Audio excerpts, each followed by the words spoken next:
I turned this riff from 2019 into a full song.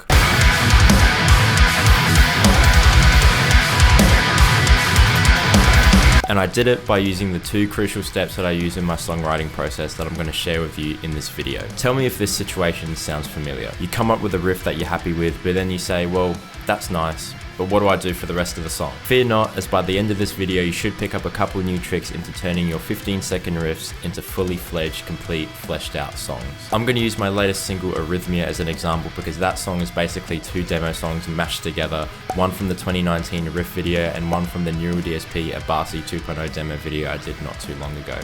Might be like a couple years ago at this point. I'll go through exactly how I merge them together in a way that I think that makes sense from a songwriting perspective. And hopefully as I explain it, it gives you an idea of how to mash up different ideas that you have together without making it seem like a riff salad and instead feel like an actual song. If you guys want to play along with me or try the song out for yourself, you can check out the tabs on my web store. There's also every single Neural DSP preset that I use, and I use like 7 different plugins, plus the producer pack, which includes drum and bass DI and all the actual DIs that I recorded with my guitar for that song that you can play with and edit to your heart's content. All of that will be down in the description below. Step 1, structure. Okay, so you've got your riff. Now what? Well, the first thing I like to think about in my songs is structure. What do I want this riff to be? Where will it be in my song? Is it catchy? Maybe it can be a chorus. Is it super technical and riffy? Maybe it can be a breakdown or a verse. Taking that initial riff that you have that you made, that 15-second riff, and deciding what you're going to do with it is a great way to get the ball rolling and actually start writing a song. For example, I knew that that beginning intro riff, that riff from 2019, would definitely be the intro in the riff, and it would somehow make its way back into the arrangement later in the song. My reasoning for this was A, being the intro, it is super fast paced and engaging, which helps with B, keeping a listener interested when they check out the song on either a streaming platform or YouTube or whatever it may be. If you've watched this channel before, you might be thinking, Keyan, don't you like prog? Why are we setting structures? It's prog. I thought no structures were a prog thing. I thought that was a good thing to not have a structure. My theory is that you would never be able to break yourself out of the box if you never put yourself in one. When I decided that that riff would be the intro, I immediately started writing the verse and the chorus and so on. Even if I tried it and I didn't like what I came up with after, at least I progressed and I did something, and I can always go back and try again. If I left it to be completely open-ended and I had a riff and I said, well, I can just do whatever I want after this, it doesn't have to be here or there or anywhere, it would be like swimming through an ocean of endless possibilities, and I'd probably just get option paralysis and just give up on the song. And that, of course, is opposed to setting the predetermined outcome of saying, yes, this riff is going to be the intro, and then creating my own path from there. If I didn't like what was at the end of that path that I just created, I can always walk back and make another one. To be honest, at the end of the day, you can have whatever structure you like in the song. I just like this way of working. It really works for me. And being an instrumental artist, I'm using my guitar to kind of drive the melody of the song and be the voice, as it were. I don't have a vocalist to sing a chorus or a melody that's easy to identify with, so I need to do that with my guitar. And a way to make that more digestible is to have a really digestible structure behind it so it's easier to follow. To wrap this whole section up neatly, structure is there because it creates a sense of completedness, resolution, and familiarity. Building up your song through structure around a really engaging moment like a climax or an end riff or something like that is a really great way to kind of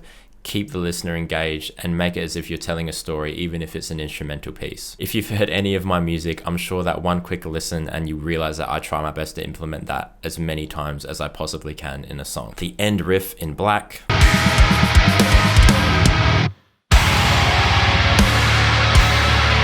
The end riff in white.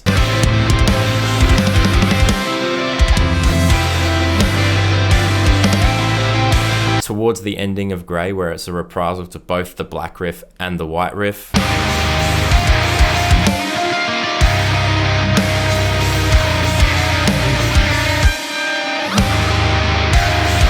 The God riff in Pulse.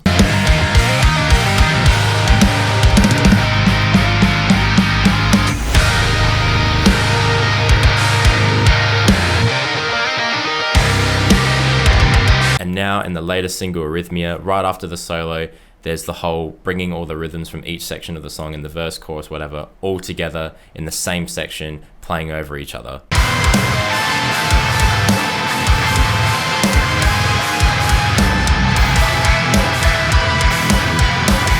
Try it out for yourself and don't think so hard about it. Follow your gut and commit to that predetermined outcome, because even if you don't like it, you at least made progress and you can always go back and start again. Now that structure's out the way, let's talk about step 2. Step 2 is probably the most important step into turning your riffs into fully fledged complete songs. If you guys are enjoying this video so far, definitely give Arrhythmia a spin on your streaming platform of choice, add it to a playlist, give me a follow, do all the things. Again, as I mentioned before, there's tabs, producer packs, all that stuff is in the description below. Thank you so much for your support. It is extremely appreciated. I can't begin to describe how all those little things together really help me as an independent artist. Step 2, motifs. To me, motifs, reprisals, and themes are what make songs feel like songs. In my latest single, Arrhythmia, these pop up way more than you'd think. Some of my favorite examples are the techie intro riff at the start, gets brought back towards the end and gets played over the rhythm of the main chorus and hook of the song. Introducing this book-ended nature to the song where the riff is played in the intro and towards the end allows the listener to feel that this song is coming to its conclusion. When I'm writing, it's my way of telling the listener that this song is coming to its relevant, natural, and somewhat nostalgic ending. Another example is that stabby gent riff in the clean section of the song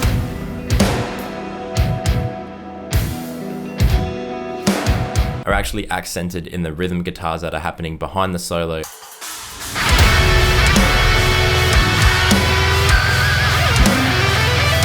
as well as the first iteration of the chorus that happens right after that.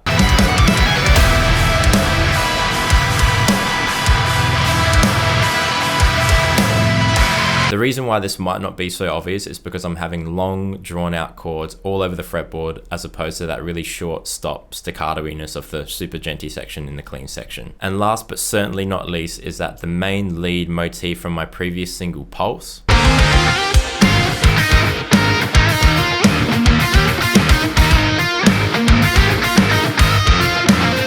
shows up in a slightly more eerie sounding scale in the end of the clean section right before the solo.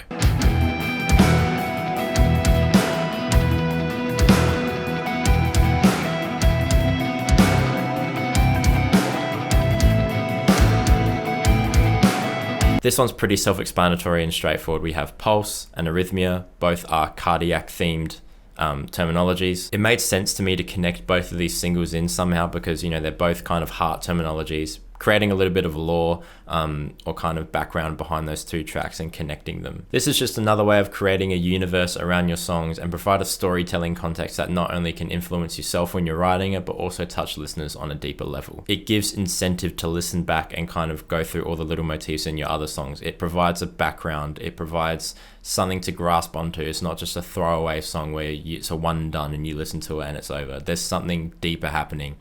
And it's just up to you how far you want to implement that. I know this is going to sound so self-explanatory and stupid when I say it, but there's a reason why I'm saying it. It's because not a lot of people, especially bedroom guitarists, really kind of grasp it, and it's the same reason why pop music is so popular. Reusing rhythmic patterns and melodies in your song is one of the best ways to create a vibe, feel, and general universe around your song. While all those separate riffs and melodies within Arrhythmia are different, the way that they're kind of interwoven together is what makes it somewhat believable that this is a song and not just a demo song with a riff salad. John Brown, the guitarist of Monuments, is one of my main influences when it comes to songwriting. He has said time and time again that people pick up on melody before they pick up on rhythm. This is why I use the same rhythms in all of my tracks, as it's much more subliminal and it's much harder to kind of see that it's the same rhythm when there's a different melody being played over it. The general groove and bounce is exactly the same because it's the same rhythm. You might play a different drum part over it, but it's generally the same rhythm. It lives in the same universe as the rest of the song and it cements the song in its own universe. So let's recap. How can we turn our riffs into songs? Make a structure for your song and commit to it before you start writing. It's going to force you to make progress on your song and you'll realize very quickly how much you like what you write for that section or how much you don't like it, and then you can move on. Also, don't be afraid to repeat yourself. Using themes, motifs, and reprise sections in a song is what makes the song stand on its own 2 feet. Having a melody or a rhythmic pattern come back a couple times in the song is just a textbook, stock, standard way of creating a sense of familiarity in the listener. It makes your songs more relatable, accessible, digestible, and it actually gives off the vibe that this is a song with structure, with motifs. It has reoccurring themes, it has its own universe around it, it's not just a riff salad. Try this out for yourself, and if you guys have any other ways in turning your riffs into full songs, definitely leave it in the comments below because I want people to kind of see it. I want this to be a big discussion. Definitely let me know. As always, if you guys like this video at any time, please feel free to leave a like and a comment on anything you saw or heard. And if you want to see more of this stuff, definitely think about subscribing. If you guys want to support me directly, again, as I mentioned before, tabs, producer packs, neural DSP tones, stems, all that stuff for the latest single Arrhythmia is in the description below, as well as all my affiliate links, Patreon. You guys know where to go. Everything is down in the description below. Massive thank you to all my Patreons. You guys make it possible for me to create content like this. And until next time, I'll catch you guys later. Thank you so much for watching. Ciao.